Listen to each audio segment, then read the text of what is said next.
Great positions bring great responsibility, and responsibility is accepting that you are the cause and the solution of the matter. Hi, this is Ritika. We are doing reading 27 of Corporate Issuers, Introduction to Corporate Governance and Other ESG Considerations. This is LOSF, which requires us to describe functions and responsibilities of a company's board of directors and its committees. So before we begin, let me lift and drop a question on your plate. Who all are the board of directors, and what is the composition of the board of directors? A board of directors consists of people with a diverse mix of expertise, background and competencies, for example specialized knowledge, functions, etc. Some companies even seek diversity based on age, gender and culture also. There may be two different types of structures of board of directors. One is one-tier structure and second is the two-tier structure. The one-tier structure consists of executive directors, mainly consisting of members of senior management, and non-executive directors, mainly consisting of external directors. The non-executive directors are usually independent, having no material relationship with the company based on employment, ownership or remuneration. The two-tier structure consists of two classes of directors, that is supervisory and management class. The CEO and the chairperson of the company are increasingly separated these days. And if these cannot be separated, there is a use of lead independent director.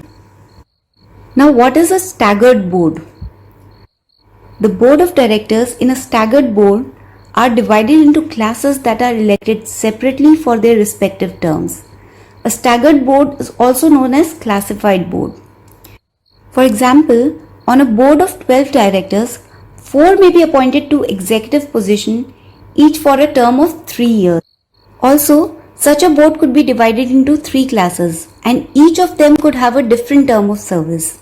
For example, say the first class has a term of 3 years of service, the second one has a term of 2 years of service, and the last one has a term of 3 years. In such a case, each year only a third of board can turn over, thus preventing any formidable hostile takeover attempt. So what's the benefit?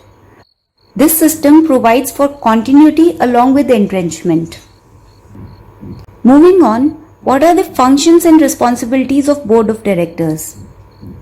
The Board of Directors is delegated with two main duties. First, duty of care, and second, duty of loyalty. In the duty of care, the board members must act on a fully informed basis in good faith with due diligence and care. And for the duty of loyalty, the directors must act in the interest of company and its shareholders. The board has following functions and responsibilities. They guide and approve the strategic direction of the company. Second, they appoint CEO and delegate strategic implementation to top management. Third, they are supposed to establish the performance criteria. Fourth, they monitor and review the performance of the company. Fifth, they must ensure the effectiveness of company's audit and control systems.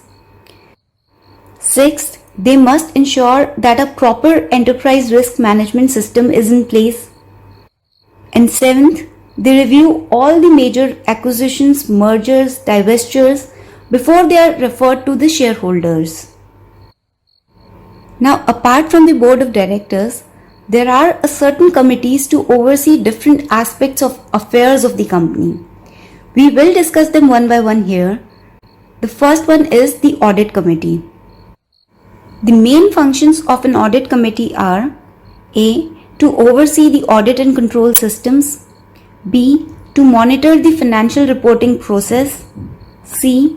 Supervise the internal audit function, and lastly, recommend the external auditors. The second one is the governance committee.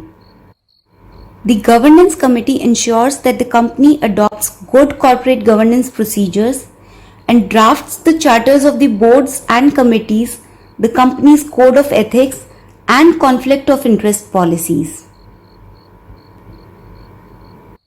Then there is a remuneration or compensation committee for the employees' welfare.